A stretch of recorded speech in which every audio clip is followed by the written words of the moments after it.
Hi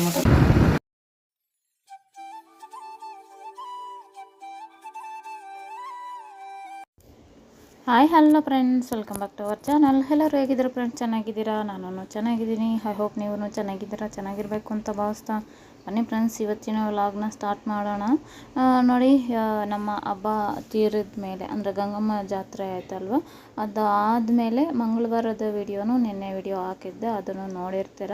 ಇದು ಬಂದ್ಬಿಟ್ಟು ಬುಧವಾರ ಆಗಿರುತ್ತೆ ನೋಡಿ. ಅವತ್ತು ವಿಚಿತ್ರವಾಗಿ ಮಂಜು ಯಾವ ಥರ ಹಿಡ್ದಿದೆ ಅಂತ ಹೇಳಿಬಿಟ್ಟು, ಅಷ್ಟೇ ಬಿಸಿಲು ಸೆಕೆ ಅದೆಲ್ಲ ಇತ್ತು. ಹಾಗೆ ನೋಡಿ ಮಂಜು ಕೂಡ ಹಿಡಿದಿದೆ. ಅದು ಒಂದು ಕ್ಲಿಪ್ಪಿಂಗ್ ನಿಮಗೋಸ್ಕರ.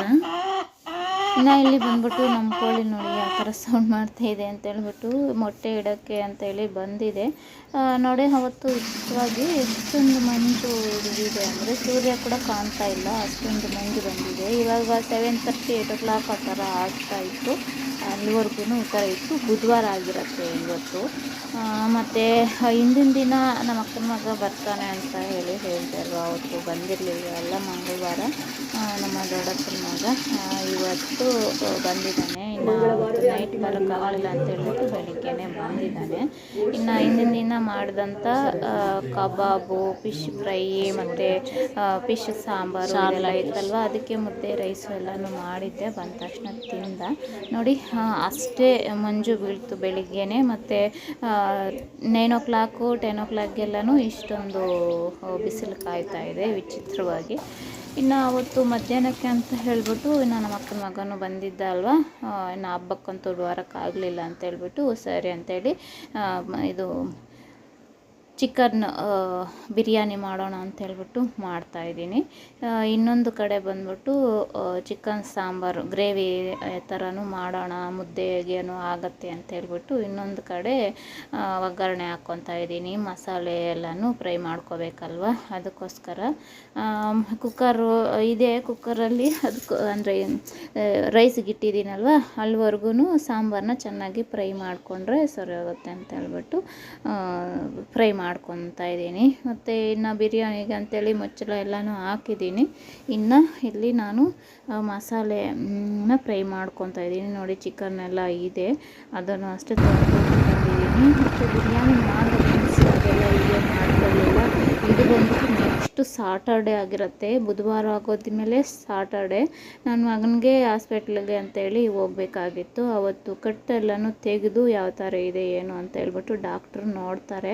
ಇನ್ನು ಅವನು ಒಂದು ಕೈಯಲ್ಲಿ ಹೇಗೆ ಗಾಡಿ ಓಡಿಸೋದು ಅಂತೇಳ್ಬಿಟ್ಟು ನಾನೇ ಗಾಡಿ ಓಡಿಸ್ಕೊಂಡು ಹೋಗ್ತಾಯಿದ್ದಿದ್ದು. ನನಗಂತೂ ತುಂಬಾ ಖುಷಿ ಆಯಿತು. ಇವರು ಇರೋದ್ರಿಂದ ಮಕ್ಕಳು ದೊಡ್ಡದಾಗಿದ್ದಾರಲ್ವ, ನಾನು ಎಲ್ಲೂ ದೂರ ಹೋಗೋಕ್ಕೇ ಬಿಡೋಲ್ಲ. ಅದಕ್ಕೋಸ್ಕರ ಅವ್ನ ಕೈ ತೆಗಲಿರೋದ್ರಿಂದ ಆದರೂ ನಾನು ಗಾಡಿ ಓಡಿಸ್ತಾ ಇದ್ದೀನಿ ಅಂತ ಹೇಳಿ ಖುಷಿ ಆಯಿತು. ಹಂಗಂತ ಕೈ ಹಾಗೆ ಇರಬಾರ್ದು, ಬೇಗ ವಾಸಿ ಆಗಲಿ ಅಂತ ಹೇಳ್ಬಿಟ್ಟು ನಮ್ಮ ಊರು ಗಂಗಮ್ಮನ ಬೇಡ್ಕೊತೀನಿ. ಏನು ಮಾಡೋಕ್ಕಾಗಲ್ಲ, ಟೈಮು ಅದು. ಇನ್ನು ಅದು ಆವತ್ತು ಸಾಟರ್ಡೆ ಆದಮೇಲೆ ಇದು ಬಂದ್ಬಿಟ್ಟು ಸಂಡೇನ ಏನು ಆಗಿರುತ್ತೆ.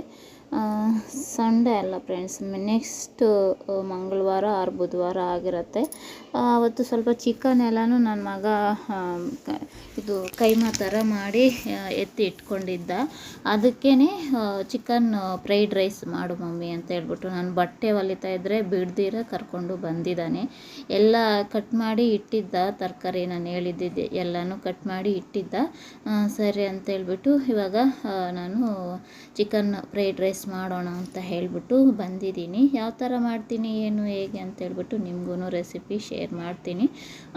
ಚೆನ್ನಾಗಿತ್ತು, ಟೇಸ್ಟ್ ಎಲ್ಲನೂ ಚೆನ್ನಾಗಿ ಬಂತು. ನಾವು ಆಚೆ ಅನುಮಾನ ಪಟ್ಕೊಂಡು ಹೇಗಿರುತ್ತೋ ಏನೋ ನೀಟ್ನೆಸ್ ಇರುತ್ತೋ ಇಲ್ವೋ ಏನೋ ಹೇಗೆ ಅಂತ ಹೇಳ್ಬಿಟ್ಟು ಅನುಮಾನ ಪಟ್ಕೊಂಡು ತಿನ್ನೋದಕ್ಕಿಂತ ಈ ಥರ ಮನೆಯಲ್ಲಿ ಮಾಡಿಕೊಂಡು ತಿಂದರೆ ಅದೊಂದು ಸ್ಯಾಟಿಸ್ಫ್ಯಾಕ್ಷನ್ ಇರುತ್ತಲ್ವ, ಅಂದರೆ ಅಡುಗೆ ಇಷ್ಟಪಡೋವ್ರಿಗೆ. ಇನ್ನು ಇಲ್ಲಿ ಬಂದ್ಬಿಟ್ಟು ನೋಡಿ ಎಲ್ಲನೂ ರೆಡಿ ಮಾಡಿ ಇಟ್ಕೊಂಡಿದ್ದೀನಿ. ಇದು ಚಿಕನ್ ಕೀಮಾ ಥರ ನನ್ನ ಮಗ ಕಟ್ ಮಾಡಿ ಇಟ್ಕೊಂಡಿದ್ದ. ಇಲ್ಲಿ ಬಂದ್ಬಿಟ್ಟು ಈರುಳ್ಳಿ ಕಟ್ ಮಾಡಿ ಇಟ್ಟಿದ್ದಾನೆ, ಹಾಗೆ ಕ್ಯಾಪ್ಸಿಕಮ್ಮು, ಟೊಮೊಟೊ, ಕೊತ್ತಂಬರಿ ಇಷ್ಟೂ ರೆಡಿ ಮಾಡ್ದೆ.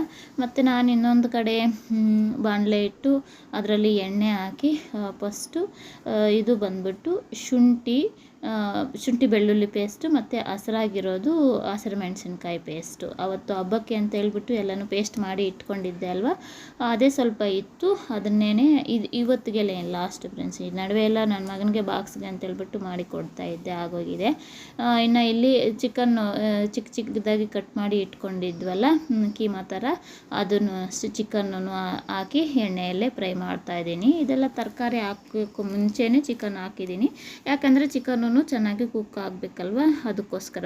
ಇವಾಗ ತರಕಾರಿ ಎಲ್ಲ ಹಾಕಿದ್ದಾದಮೇಲೆ ಹಾಕೋಕ್ಕೋದ್ರೆ ಅವು ಎಣ್ಣೆ ಇರೋದಿಲ್ಲ, ನೀರು ಎಲ್ಲ ಬಿಟ್ಕೊಂಡಿರತ್ತಲ್ವ, ಆವಾಗ ಫ್ರೈ ಆಗೋದು ಸ್ವಲ್ಪ ಲೇಟ್ ಆಗುತ್ತೆ.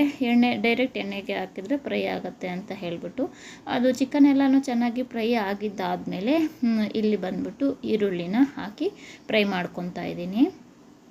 ಇದು ಈಸಿ ಪ್ರಾಸೆಸ್ಸು, ತುಂಬಾ ಟೇಸ್ಟಿಯಾಗಿ ಹೆಲ್ದಿಯಾಗಿ ಮಾಡ್ಕೋಬೋದಂಥದ್ದು.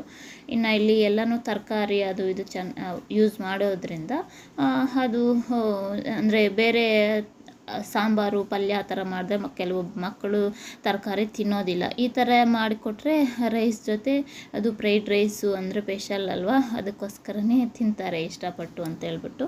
ನೋಡಿ ಇಲ್ಲಿ ಬಂದ್ಬಿಟ್ಟು ಕ್ಯಾಪ್ಸಿಕಮ್ಮನ್ನು ಹಾಕಿ ಫ್ರೈ ಮಾಡ್ಕೊತಾ ಇದ್ದೀನಿ. ಈರುಳ್ಳಿ ಸ್ವಲ್ಪ ಹೊತ್ತು ಹಾಕಿ ಫ್ರೈ ಆದಮೇಲೆ ಕ್ಯಾಪ್ಸಿಕಮ್ಮನ್ನು ಹಾಕಿ ಫ್ರೈ ಮಾಡ್ಕೊತಾ ಇದ್ದೀನಿ. ಅದನ್ನು ಸ್ವಲ್ಪ ಹೊತ್ತು ಫ್ರೈ ಮಾಡ್ಕೊಂಡ್ಮೇಲೆ ಹಿಂದೆಯೇ ಟೊಮೊಟೊ ಸಣ್ಣದಾಗಿ ಕಟ್ ಮಾಡಿ ಇಟ್ಕೊಂಡಿದ್ದಂಥ ಟೊಮೊಟೊನ ಹಾಕಿ ಫ್ರೈ ಮಾಡ್ಕೋಬೇಕು. ನೋಡಿ ಇವಾಗ ನಾವು ಟೊಮೊಟೊನೂ ಹಾಕೋಣ. ಈ ಟೊಮೊಟೊನೂ ಅಷ್ಟೇ ಸ್ವಲ್ಪ ಫ್ರೈ ಆಗೋ ಥರ ಫ್ರೈ ಮಾಡ್ಕೊಳ್ಳೋಣ. ಇಲ್ಲಿ ಟೊಮೊಟೊ ಕ್ಯಾಪ್ಸಿಕಮ್ಮು ಹಾಕಿದಾಗ ನೀರು ಇಳ್ಕೊಳತ್ತಲ್ವ, ಆವಾಗೇ ಸ್ವಲ್ಪ ಟೇಸ್ಟಿ ಸಾಲ್ಟೂ ಹಾಕೋಣ. ಡೈರೆಕ್ಟ್ ಎಣ್ಣೆಗೆ ಹಾಕಿದ್ರೆ ಅದು ಒಂಥರ ಕರಗೋದಿಲ್ಲ, ಸೈಡಿಗೆ ಬಂದು ಒಂಥರ ನಿಲ್ಲತ್ತೆ. ಯಾವಾಗಾದರೂ ಅಬ್ಸರ್ವ್ ಮಾಡಿದ್ದೀರಾ? ಅದಕ್ಕೋಸ್ಕರನೇ ನಾನು ಈ ಥರ ಟೊಮೊಟೊ ಕ್ಯಾಪ್ಸಿಕಮ್ಮು ಈ ಥರ ಹಾಕಿದಾಗ ನಾನು ಹಾಕ್ತೀನಿ ಉಪ್ಪು, ಹಾಗೆ ಟೇಸ್ಟಿ ಸಾಲ್ಟ್ ಅನ್ನೋದು ಹಾಕ್ತೀನಿ. ಆವಾಗ ಆ ತರಕಾರಿಗೂ ಚೆನ್ನಾಗಿ ಹಿಡಿಯುತ್ತೆ, ಅದು ಕರಗತ್ತೆ, ಅದಕ್ಕೋಸ್ಕರ. ಇವಾಗ ಉಪ್ಪು ಹಾಕಿ ಕಲಿಸ್ಕೊಂಡೆ ಅಲ್ವ, ಹಾಗೆ ಅದಕ್ಕೆ ಟೇಸ್ಟಿ ಸಾಲ್ಟೂ ಸ್ವಲ್ಪ, ಅಂದರೆ ನಾವು ಟೇಸ್ಟಿ ಸಾಲ್ಟ್ ಯಾವಾಗಲೂ ತಿನ್ನಬಾರ್ದು ಅಂತ ಹೇಳ್ತೀವಿ, ಆದರೆ ಈ ಥರ ಯಾವಾಗಲೂ ಒಂದೊಂದು ಟೈಮು ತಿನ್ನಬೇಕು. ಇನ್ನೇನು ಅದು ಸ್ವಲ್ಪ ಹಾಕಿದ್ರೇ ನಮ್ಗೆ ಟೇಸ್ಟ್ ಅನ್ನೋದು ಬರೋದು ಫ್ರೈಡ್ ರೈಸ್ಗಳಿಗೆ. ನೀವು ಇದೇ ಪ್ರಾಸೆಸ್ನೇ ನೀವು ಚಿಕನ್ನು ಮೊಟ್ಟೆ ತಿನ್ನದೇ ಇರೋವರು ಚಿಕನ್ನು ಮೊಟ್ಟೆ ಸ್ಕಿಪ್ ಮಾಡಿ ಇವಾಗ ಹಾಕಿದಂಥ ಇಂಗ್ರೀಡಿಯೆಂಟ್ಸ್ನ ಎಲ್ಲವನ್ನು ಹಾಕ್ಕೊಂಡು ಮಾಡ್ಕೋಬೋದು. ಖಾಲಿ ಫ್ರೈಡ್ ರೈಸ್ ಮಾಡಿಕೊಂಡ್ರೂ ಚೆನ್ನಾಗೇ ಇರುತ್ತೆ. ಇವಾಗ ನಾನು ಟೇಸ್ಟಿ ಸಾಲ್ಟ್ ಅನ್ನೋದು ಹಾಕಿದೆ. ಅದು ಹಾಕಿದ್ಮೇಲೆ ನಮಗೆ ತರಕಾರಿ ಯಾವ ಥರ ಫ್ರೈ ಆಗಿದೆಯಾ ಇಲ್ವಾ ಏನು ಅಂತ ಹೇಳ್ಬಿಟ್ಟು ನೋಡಿಕೊಂಡು ನಾವು ಫ್ರೈ ಮಾಡ್ಕೊತಾ ಇರಬೇಕು. ಇವಾಗ ಎಲ್ಲ ಫ್ರೈ ಆಗಿದೆ. ಇವಾಗ ನಾವು ಗರಂ ಮಸಾಲ ಪೌಡರ್ನ ಹಾಕ್ಕೊಳ್ಳೋಣ. ನಾನು ಮಾಡೋ ಅಂಥ ಪ್ರಾಸೆಸ್ನ ನಾನು ಹಾಕ್ತಾ ಇರೋದು ಫ್ರೆಂಡ್ಸ್. ಒಬ್ಬೊಬ್ಬರು ಒಂದೊಂದು ಥರ ಮಾಡ್ಬೋದು, ಆದರೆ ನಾನು ಈ ಥರ ಮಾಡ್ತೀನಿ, ಅದನ್ನೇ ನಾನು ನಿಮ್ಮ ಜೊತೆ ಶೇರ್ ಮಾಡ್ತಾಯಿದ್ದೀನಿ. ಐ ಥಿಂಕ್ ಇದನ್ನು ತಿಂದವರೆಲ್ಲನೂ ತುಂಬಾ ಚೆನ್ನಾಗಿದೆ ಅಂತ ಇಷ್ಟಪಟ್ಟೆ ತಿಂತಾರೆ. ನಾನು ಮಾಡೋವಂಥ ಫ್ರೈಡ್ ರೈಸ್, ಎಗ್ ರೈಸು, ಈ ಥರ ಚಿಕನ್ ಫ್ರೈಡ್ ರೈಸ್ ಆಗಲಿ, ಇಲ್ಲ ಖಾಲಿ ಫ್ರೈಡ್ ರೈಸ್ ಆಗಲಿ, ಈ ಥರ ಎಲ್ಲನೂ ರೈಸ್ ಐಟಮು ಬಾಕ್ಸಿಗೆ ಮಾಡ್ತೀನಲ್ವ, ನನ್ನ ಮಕ್ಕಳಿಗೆ ಚೆನ್ನಾಗಿದೆ ಅಂತ ಹೇಳ್ಬಿಟ್ಟು ತಿಂತಾರೆ. ಅದೊಂದು ಖುಷಿ. ಅಂದರೆ ಮಕ್ಕಳಿಗೆ ತಿನ್ನದೇ ಇದ್ರೂ ಫ್ರೆಂಡ್ಸ್ ಎಲ್ಲನೂ ತಿಂತಾರಂತೆ, ಆವಾಗ ಒಂಥರ ಖುಷಿ ಆಗುತ್ತೆ, ಅವರು ಇಷ್ಟಪಟ್ಟು ತಿಂತಾ ಇದ್ದಾರಲ್ಲ ಅಂತ ಹೇಳ್ಬಿಟ್ಟು. ಕೆಲವೊಬ್ಬರೆಲ್ಲ ಹೇಳಿ ಮಾಡಿಸ್ಕೊಂಡು ತಗೊಂಡು ಹೋಗ್ತಾನೆ ನನ್ನ ಮಗ. ಕೇಳಿದ್ರು ಮಮ್ಮಿ ಮಾಡಿಸ್ಕೊಡು ಅಂತ ಹೇಳ್ಬಿಟ್ಟು ಎಗ್ ಫ್ರೈಡ್ ರೈಸು ಈ ಥರ ಎಲ್ಲನೂ ಏನಾದರೂ ರೈಸ್ ಐಟಮು. ಇನ್ನು ಅದಕ್ಕೆ ಇದೇನು ಮೊಸರೇನು ಹಾಕೋಷ್ಟಿಲ್ಲ ಫ್ರೆಂಡ್ಸ್, ನನ್ನ ಮಗ ಬಲವಂತ ಮಾಡಿ ಹಾಕ್ಸ್ದ. ಅದಕ್ಕೋಸ್ಕರ ಮಮ್ಮಿ ಟೇಸ್ಟ್ ಚೆನ್ನಾಗಿರುತ್ತೆ ಹಾಕು ಅಂತ ಹೇಳ್ಬಿಟ್ಟು ಸ್ವಲ್ಪ ಒಂದು 2 ಸ್ಪೂನ್ಸ್ ಅಷ್ಟು ಮೊಸರನ್ನ ಹಾಕಿದ್ದೀನಿ ಚಿಕ್ಕದಾಗಿನೇ. ಅದೂ ಅಷ್ಟೇ ಸ್ವಲ್ಪ ಹೊತ್ತು ಚೆನ್ನಾಗಿ ಕಲಿಸ್ಕೊಳ್ಳೋಣ. ಈ ಥರ ಚೆನ್ನಾಗಿ ಮಿಕ್ಸ್ ಮಾಡಿದ್ದಾದಮೇಲೆ ನಾವು ಕರಿಬೇವನ್ನ ಕೊತ್ತಂಬರಿನ ಹಾಕ್ಕೊಳ್ಳೋಣ. ಸಣ್ಣದಾಗಿ ಕಟ್ ಮಾಡಿ ತೊಳೆದು ಎತ್ಕೊಂಡಿದ್ದಂಥ ಕರಿಬೇವು ಅದನ್ನು ಹಾಕಿ ಕಲಸಿದ್ದಾದಮೇಲೆ ಇನ್ನು ಇವಾಗ ನಾವು ಮೊದಲೇ ಅನ್ನನ ಮಾಡಿ ಇಟ್ಕೊಂಡು ಸ್ವಲ್ಪ ಹೊತ್ತು ಆರಿಸಿದ ಮೇಲೆ ಇರೋವಂಥ ರೈಸ್ನ ಹಾಕೋಣ. ನಾನಂತೂ ರೈಸ್ ಬೆಳಿಗ್ಗೆ ಮಾಡಿದ್ದಿದ್ದೇನೆ, ಇವಾಗ ಹಾಕ್ತಾಯಿದ್ದೀನಿ. ಯಾಕಂದರೆ ನಾವು ಆಗಿಂದ ಹಾಗೆ ಹಾಕೋಕ್ಕೆ ಹೋದರೆ ಅದು ಬಂದ್ಬಿಟ್ಟು ಒಂಥರ ಮುದ್ದೆ ಥರ ಆಗಿಬಿಡತ್ತೆ. ನಾವು ಡೈರೆಕ್ಟು ಕುಕ್ಕರಿಂದ ತೆಗೆದು ಹಾಕಿದ್ಮೇಲೆ ಒಂದು ಸ್ವಲ್ಪ ಹೊತ್ತು ಆರಿದ ಮೇಲೆ ಹಾಕಿದ್ರೆ ನಮಗೆ ಬಿಡಿ ಬಿಡಿಯಾಗೇ ಇರುತ್ತೆ. ಒಂದ್ಸಲ ಗಮನಿಸಿ ಬೇಕಾದರೆ ಈ ಥರ ರೈಸ್ ಎಲ್ಲ ನಮಗೆ ಕ್ವಾಂಟಿಟಿ ನಾವು ಎಷ್ಟು ಗೊಜ್ಜು ಮಾಡಿದ್ದೀವಿ ಏನು ಅಂತ ನೋಡಿಕೊಂಡು ರೈಸ್ನ ಹಾಕ್ಕೋಬೇಕು. ಅಲ್ಲಿಗೂ ನಾನು ಸ್ವಲ್ಪ ಗೊಜ್ಜನ್ನ ಪಕ್ಕಕ್ಕೆ ಎತ್ತಿ ಇಟ್ಕೊಂಡಿದ್ದೀನಿ, ಇರೋ ರೈಸ್ಗೆ ಎಷ್ಟಾಗತ್ತೆ ಅಂತ ನೋಡಿಕೊಂಡು. ಅದು ನಾವು ಈ ಥರ ಮಾಡಿ ಇಟ್ಕೊಂಡು ಬೇಕಾದರೆ ಮಕ್ಕಳಿಗೆ ಆಗಾಗ ಹಾಕ್ಬೋದು ಅಂತ ಹೇಳಿ ಅಂದ್ಕೊಂಡಿದ್ದೀನಿ.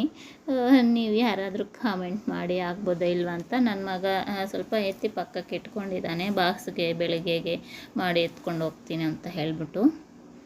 ಈ ಥರ ಚೆನ್ನಾಗಿ ಮಿಕ್ಸ್ ಮಾಡಬೇಕು. ಇನ್ನು ಸ್ಟವ್ ಆಫ್ ಮಾಡಿಲ್ಲ, ಸ್ಟವ್ ಆನಲ್ಲೇ ಇದ್ದಾಗೇ ಚೆನ್ನಾಗಿ ಮಿಕ್ಸ್ ಮಾಡ್ಕೋಬೇಕು. ಆವಾಗ ರೈಸ್ಗೂ ಎಲ್ಲನೂ ಮಸಾಲೆ ಎಲ್ಲ ಹಿಡಿಯತ್ತೆ.